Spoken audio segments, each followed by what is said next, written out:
Hey everyone, and welcome back to EU4 Rights of Man as Coptic Ethiopia. And so yeah, in between episodes I went forward because basically we need to lay low for a bit. Our current ruler, he is a calm man, so an AI would be less likely to start wars, and that's something we should probably consider as well, since we're quite overextended at the moment. We have a lot of corruption growing, and I think it's just time that we let our manpower regrow a little bit before we pick any new targets.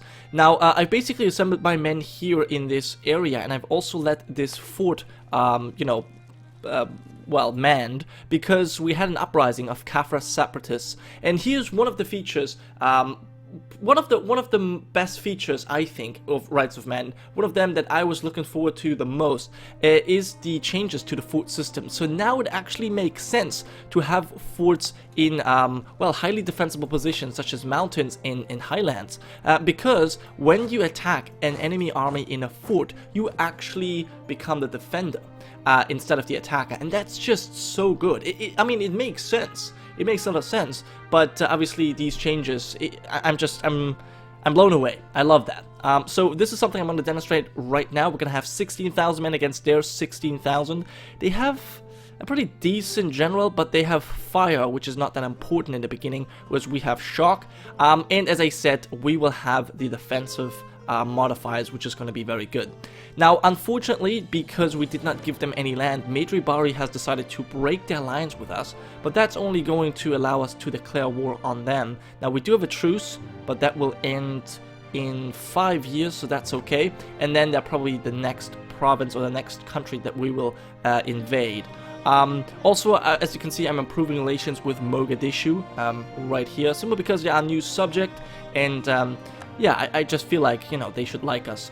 Basically, here's the basic strategy. We're going to expand in both directions. We're going to go south to take the gold mines in Mutapa, and we're obviously going to get north in order to well, get closer to the Europeans and the estates, and not estates, the institutions. Because as you can see, we do not have any renaissance here in the Mamluks, but we can see just through the fog of war that there is some renaissance going on. At least, well, I think so. We can't actually see, but I believe that the Ottomans are able to embrace the Renaissance. We shall see. We shall see.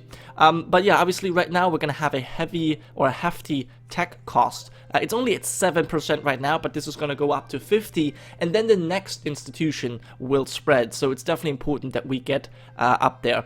Now, another thing that I've done was, because we had yet another event that pissed off the nobility here. Let me quickly show you that, our states here. With another event that pissed off the nobility, and that is actually putting us as at a huge problem, because, well, the nobility is extremely influential in our lands, but utterly disloyal at the same time. As you can see here, we have, well, we've defeated these rebels. Very nice. This mountain fort, or this hill or highland fort, is incredibly valuable. I'm pretty sure that we're always going to be able to defend our core territory here. So defensively, I'm feeling quite safe, but offensively, obviously, the Mamluks are still too much. I have actually gone ahead and fabricated a claim on Alodia. I need to go to war with them just so we can go to war with Makuria and get that second the second holy site there, just to improve our faith. But anyways, this fort really good. We killed them. Yeah, we lost twice our men, so that's very nice. And our general, who is, by the way, our current ruler, if I'm not mistaken, yes, he's a hardy warrior. That means we're taking less land attrition. That's amazing. That's actually also quite useful, since we're taking a lot of attrition even in our own lands. Now, as you can see, we are losing quite a lot of money, so what we need to do is interact with our estates. Now, for some reason, I really don't know why this is, but development cost is actually, there's actually the German word for development cost. It says Entwicklungskosten. I don't know why that is, because I've not played EU4 in German for maybe 2 years. So this is so strange to see this, but you know, this could be just a bug. It most likely is.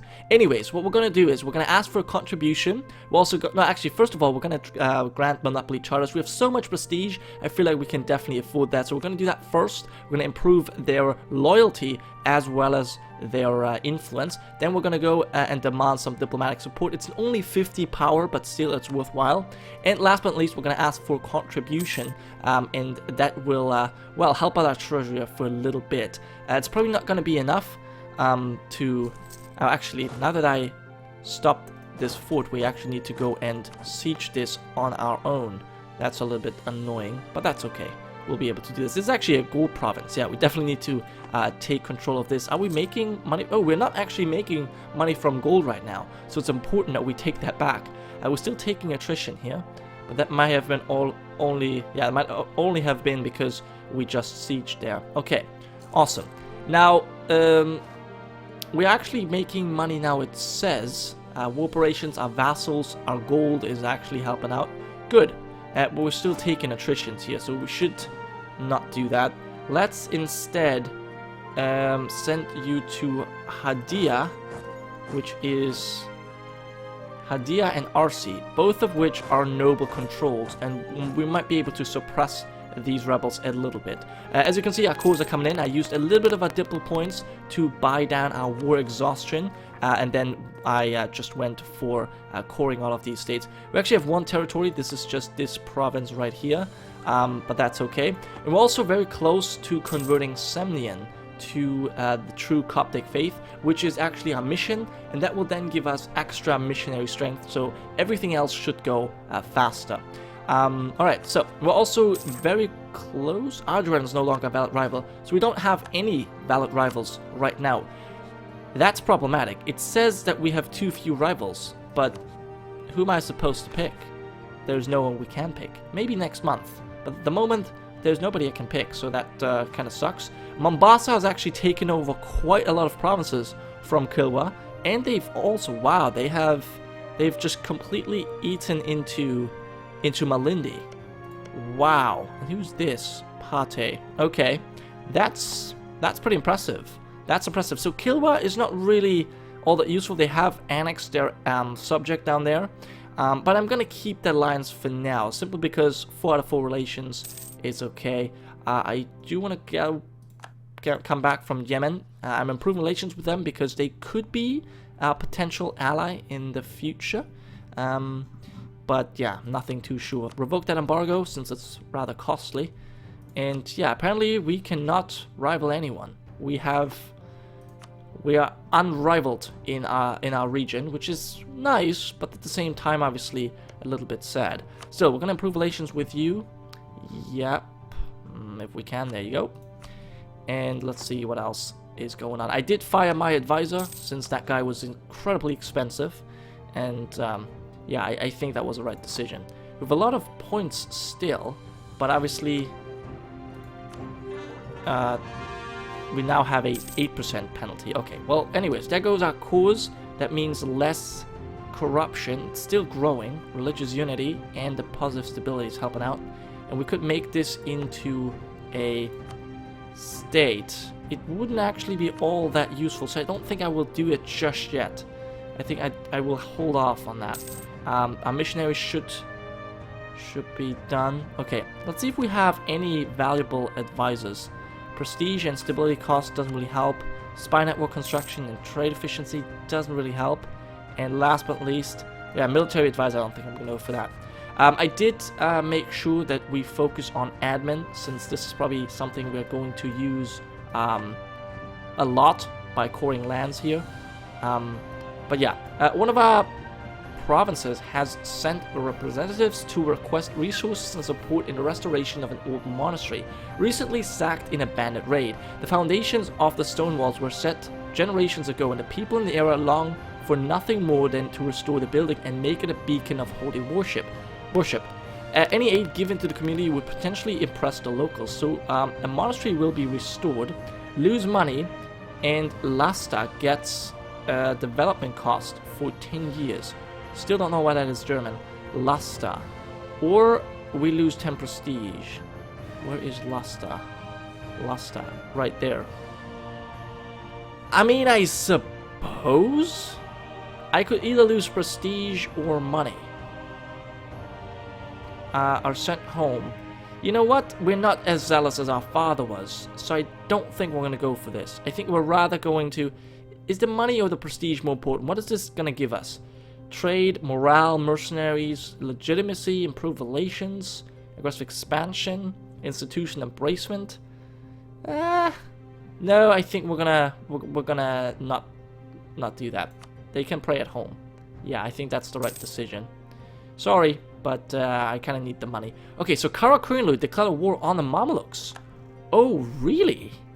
Really? Now that is very interesting because...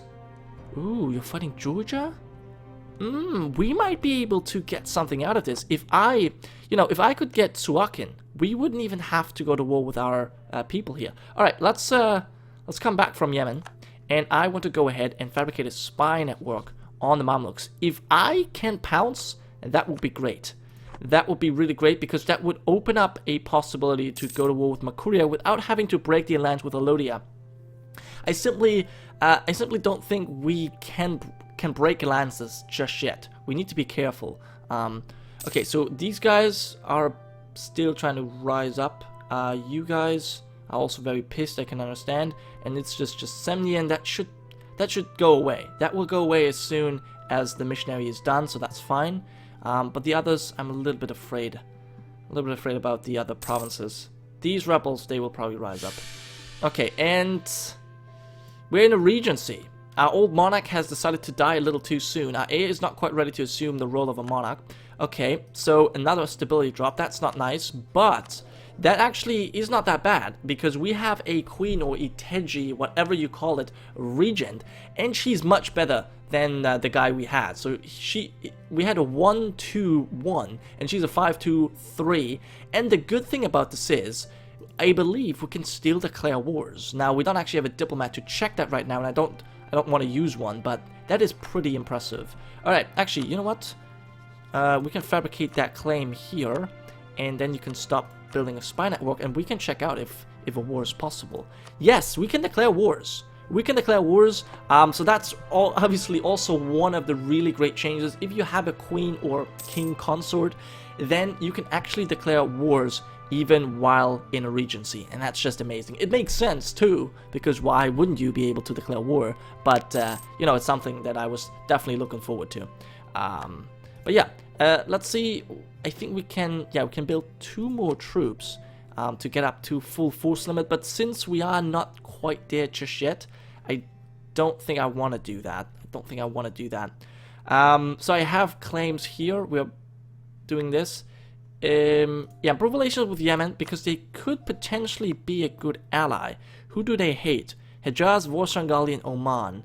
So let's improve relations with them. Let's improve relations because, you know, I want to keep my options open. They could be useful ally over there. So the Mamluks looks like they're losing this war. We definitely need to keep an eye on that. So let's see who has the most troops. Mamluks still have tons of men. Karakoyunlu has way less manpower, way less men. So I'm not too sure if they're actually going to win this. They're fighting Fezan and Shamar. But if I could snag a province, that would just be amazing. I mean, potentially Hailap and Suakin. Because Hailap borders this province, so I could go straight for it and take this holy site for myself. And that would obviously, well, not just for myself, but also for all the Copts in the world. So that would be very nice. So we could get for a new technology. I think we're definitely going to go the diplomatic route. And here's the thing. It actually makes sense to take the other technology quick as well. We should take it now because the tech penalty is only going to increase. So it makes sense to take it as quickly as possible. Now, with the ahead of time bonus, we're actually going to reduce our corruption, which I like quite a bit. And yeah, as I said, I think we're just going to go for this. We will get a new unit. So we had the African Spearmen, and now we can go for the North African, South African, Central African, or West African Warrior. So what is the difference? You have the most morale, you have the most actual damage. I think I want to go for the North African warrior. I want to deal damage, although morale is important as well. Or morale is important. Offensive. I think we're more going to be on the offensive. Flanking range. You all have the same. Offensive shock. Now, I think I'm gonna go with the morale guy, because morale is never bad. Morale is never bad, so I think I'm gonna go for that for now. Once we have a better general, maybe someone who's really good at shock, we're gonna change that. But for now, I think we're just gonna stick to the morale. Okay, so the missionary is done very soon. That's gonna be very nice, and that will help us out quite a bit as well. Yemen, we can recall our diplomat. Okay, fine. We're still improving relations here. Elodia, how many favors do we have? Do we have enough yet? No. Who wants condottieri? The Mamluks want condottieri. Ah, interesting.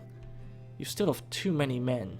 But look at this. If we were to send in our men, it could turn the tide. It could turn the tide. Alright, Hejaz, probably you allied to Oman. Now, I helped you out previously, but that was only because, well, I wanted to deal with Adal, and it worked splendidly, but that doesn't mean I'm not going to declare war on you now. Now, I should also mention that this is the first time, last episode was the first time that I actually successfully used condottieris. And that is also due to the changes that Paradox has made in this patch, because they first of all show you when a nation needs condottieri, and then secondly, they show you exactly at what cost they will hire your troops, and that's just, I mean, that's just convenient. But yeah, now we can actually convert some more provinces. Before we do that, I do... Ooh, vassalize Maitri Bari, diplomatic reputation, conquer Berberara, which is... Where's Berberara? Conquer Berbera. I don't know where Berbera is. If I was to make Maitri Bari a subject, that would actually... I mean, that was the whole plan anyways, wasn't it? Having them as a subject would be useful. We enjoy good relations and have strong dynastic ties with Maitri Bari. However, they are very weak. We must extend our protection to them and make them acknowledge us as their overlord. I have a mind to do this. I have a mind to do this. Although we don't really have any particularly strong diplomatic rulers. Huh. Or what is the... Where's Berbera? Oh, this is that one. That's that province. I could see doing that. That's going to give us manpower recovery and yearly prestige. That's actually not bad. And we could do that immediately, as I don't believe you have any allies, don't you? Yeah, you have no allies. You only have a truce with Ajuran. That might be something I should do. You know what? We're going to go for this. Yeah, the manpower recovery could be... Yeah, okay, I think we're going to go for this first. And we'll use these troops. Go over there. Although we need to be careful. No, still, I think it would be useful to do this. You are improving relations with Mogadishu. Let's come back from Hejaz and see if Marahan wants to join us in this war. Because if they do, that'd be nice. Alright, so let's declare war. Warsaw and Gali. We have 2 claims on the 2 provinces that we can claim. No one wants to join us. Can we do this alone? I'm sure we can. It's just that these rebels are somewhat of a problem. Alright, well, we're going to start converting some more lands.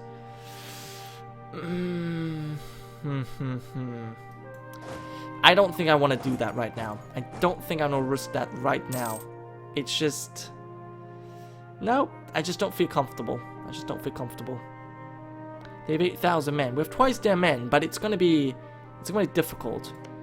They do not have a fort, to be honest, though. It wouldn't really be all that difficult to do. It's just winning the battle.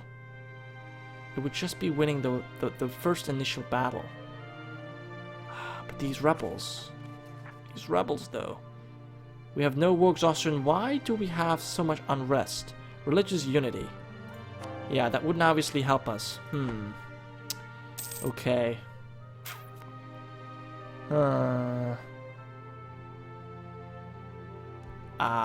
Do I still want to do this?